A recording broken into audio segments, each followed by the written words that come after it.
সকালবেলা উঠে রোজ রোজ মাথায় একটি চিন্তায় ঘুরপাক খায়, সকালবেলা ব্রেকফাস্টে কি বানাবেন।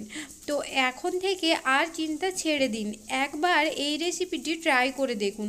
বাড়িতে 10 টাকা সুজির প্যাকেট তো সবসময় থেকেই থাকে, যদি না থেকে থাকে একটা কিন্তু বাড়িতে রেখে দেবেন। ব্যাস, এতেই কিন্তু আমাদের আজকের রেসিপি তৈরি হয়ে যাবে। এবার একটি কড়াই বসিয়ে নিতে হবে এবং তার মধ্যে সয়াবিন তেল দিয়ে দিতে হবে। এবার তার মধ্যে গোটা জিরে ফোড়ন দিয়ে জিরেটা একটু ভাজা হয়ে গেলে তার মধ্যে আমি জল দিয়ে দেব। জলটা কিছুক্ষণ ফুটে গেলে তার মধ্যে স্বাদ মতো লবণ দিয়ে দিচ্ছি। লবণ দেওয়ার পর এখানে পরিমাণ মতো সুজি দিয়ে দেবেন। আমি এখানে একটি বাটির পুরো ভর্তি নিইনি, কিছুটা কম করে বাটিতে নিয়ে নিয়েছি সুজি। এবার সুজিটা দিয়ে করে কিছুক্ষণ নাড়াচাড়া করে যেতে হবে যতক্ষণ না সুজিটিতে জলটি টেনে যায় পুরো। তো সুজির মধ্যে জলটি টেনে গেলে একটু শক্ত শক্ত করে এটিকে আমি কড়াই থেকে নামিয়ে ঠান্ডা করে নেব। হাতে কেবলমাত্র 15 থেকে 20 মিনিট সময় থাকলে আপনারা ঝটপট এই নাস্তাটি তৈরি করে নিতে পারবেন। বাচ্চাদের টিফিন বক্স কিংবা অফিসের লাঞ্চ বক্স যে কোনো কিছুর মধ্যে নাস্তাটি কিন্তু খুব ভালোভাবে যায়। তো চলুন দেখে নেওয়া যাক এই নাস্তাটি তৈরি করতে আর কি কি আমাদের প্রয়োজন হবে।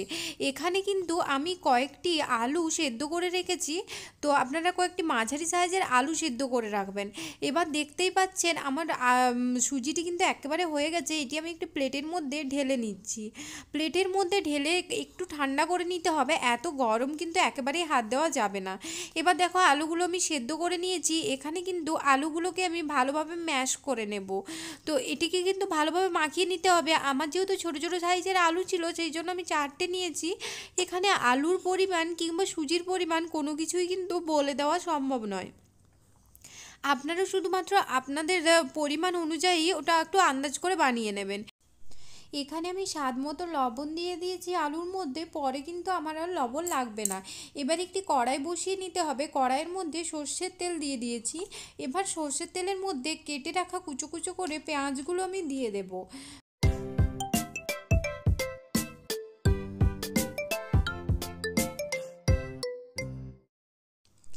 এবার এখানে দিয়ে দেব কুচো করে রাখা কাঁচা লঙ্কা। আপনারা এখানে কিন্তু কাঁচা লঙ্কাটিও আপনাদের ঝালের স্বাদ অনুযায়ী দেবেন। যদি বেশি ঝাল খেতে চান তাহলে আরও কয়েকটি লঙ্কা দিতে পারেন। আর এখানে যদি আপনারা চিলি ফ্লেক্স বা শুকনো লঙ্কার গুঁড়ো ব্যবহার করতে চান তাতেও কিন্তু দিতে পারেন। তো এবার আমি কয়েকটি ছাড়ানো মটরশুঁটি নিয়ে নিয়েছি, এগুলি আমি ভালো করে ধুয়ে রেখেছিলাম। এবার এগুলিও তার মধ্যে মিশিয়ে দেব। মটরশুঁটিগুলো 2-4 বার নেড়ে চেড়ে এবার এর মধ্যে কয়েকটি ধনেপাতা কুচি দিয়ে দিতে হবে। সেটি অবশ্য সম্পূর্ণ অপশনাল, যদি বাড়িতে থেকে থাকে তাহলে দিয়ে দেবেন। এবার এখানে আমি ম্যাশ করে রাখা আলুটি দিয়ে দিয়েছি। আলুটি দিয়ে 2-4 বার ভালোভাবে সব কিছুর সঙ্গে মিশিয়ে নিতে হবে।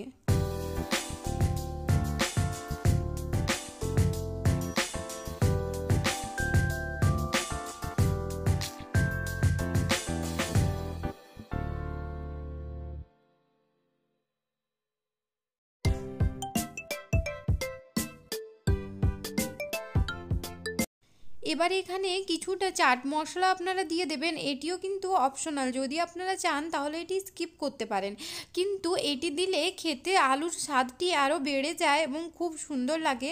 সেই জন্য এটি পারলে 1 চামচ মতো দিয়ে দিতে পারেন।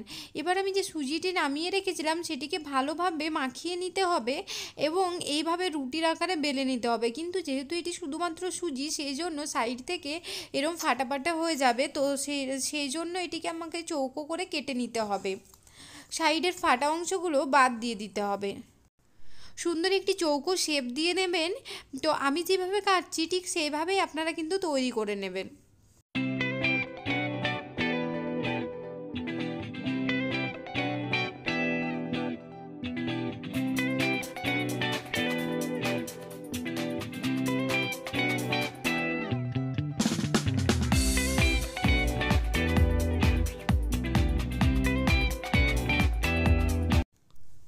এবার আমি মাঝ বরাবর যে 4 টুকরো করে নিচ্ছি, আপনারা কিন্তু পুরো চৌকো রুটিটির একটিই বানাতে পারেন, কিন্তু বড় বড় করলে না ভাজা ভেতর থেকে ভালোভাবে হবে না।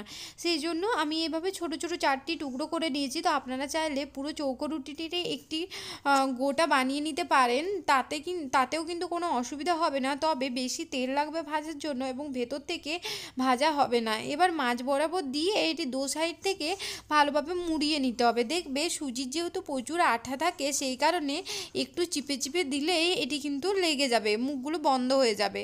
তো সেই কারণে এটিকে ভালোভাবে মুখটি বন্ধ করে দিতে হবে, যাতে এগুলি তেলে ভাজার সময় পুরটি বাইরে বেরিয়ে না যায়। তো এইভাবে আমি সবকটা তৈরি করে নিয়েছি। আপনারা এইভাবেই সবকটা বানিয়ে নেবেন। এবার আমাকে একটি ব্যাটার তৈরি করতে হবে এগুলি ভাজার জন্য। এখানে আমি 2 চামচ মতো ময়দা নিয়ে নিয়েছি। এবার এই ময়দার মধ্যে লবণ সামান্য পরিমাণে দিয়ে দেব। এবার এখানে নিয়েছি কয়েকটি সাদা তিল, এটিও কিছুটা পরিমাণে দিয়ে দেব। এবার এখানে নিয়েছি কয়েকটি কালো জিরে, সেটিও সামান্য পরিমাণে দিয়ে দেবো, আর কয়েকটি ধনেপাতা কুচি। আর এখানেও যদি আপনারা কিছুটা চিলি ফ্লেক্স দিতে চান তাহলে দিয়ে দিতে পারেন, তবে দেখতে সুন্দর লাগে এবং কালারফুল হয়, তবে আমি এখানে সেটি ইউজ করিনি। এবার এখানে সামান্য পরিমাণে জল দিয়ে দিয়ে এটিকে গুলে নিতে হবে। একেবারে পুরো জলটা আমি দিয়ে দেব না, সামান্য পরিমাণে জল দিয়ে দিয়ে গুলবো, তাতে করে আমার ব্যাটারটি তৈরি করতে সুবিধা হবে। তো এইভাবে আমি ব্যাটারটি তৈরি করে রেখে নেব।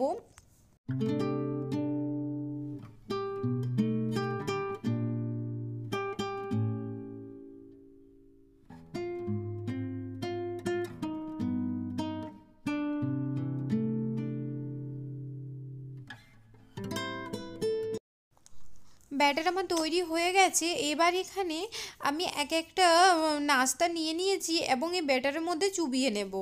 ভালোভাবে এটিকে দুপাশটায় ব্যাটারের মধ্যে চুবিয়ে করে কড়াইয়ে তেলের মধ্যে দিয়ে দিতে হবে। অবশ্যই তেলটিকে ভালোভাবে গরম করে নিতে হবে, না হলে কিন্তু নিচে লেগে যাবে। তো এইভাবে তেল গরম করে এক একটি নাস্তা আমি পুরোটা ছেড়ে দিয়েছি। এবার লো ফ্লেমে নাস্তাগুলিকে ভালোভাবে কালার করে ভেজে নিতে হবে। আপনারা আপনাদের পছন্দের মতো কালার করে ভেজে নেবেন, অর্থাৎ যদি একটু ডিপ বাদামি করতে চান তাতেও কিন্তু কোনো অসুবিধা নেই, আবার হালকা ফ্রাই করতে চাইলে হালকা ফ্রাই করবেন। তো দেখতে পাচ্ছ নাস্তাগুলি কত সুন্দর একটি কালার এসছে। ঠিক এইভাবে প্রত্যেকটি নাস্তা আমি কিন্তু ভেজে নেব। আমার আজকের রেসিপি তোমাদের কেমন লাগলো অবশ্যই কমেন্টের মাধ্যমে জানাবেন, এবং ভালো লেগে থাকলে লাইক কমেন্ট ও শেয়ার করে দেবেন। এছাড়াও যে সকল বন্ধুরা আমার চ্যানেলটি এখনও সাবস্ক্রাইব করেননি তারা অবশ্যই চ্যানেলটি সাবস্ক্রাইব করে পাশে থাকা বেল আইকনটি প্রেস করে রাখবেন। আর দেখতে পাচ্ছ নাস্তাগুলি কতটা সুন্দর তৈরি হয়েছে এবং কতটা খাস্তা তৈরি হয়েছে, আপনারা না খেলে বুঝতেই পারবেন না। একবার বানিয়ে দেখুন, এর স্বাদ কিন্তু কখনোই ভুলতে পারবেন না।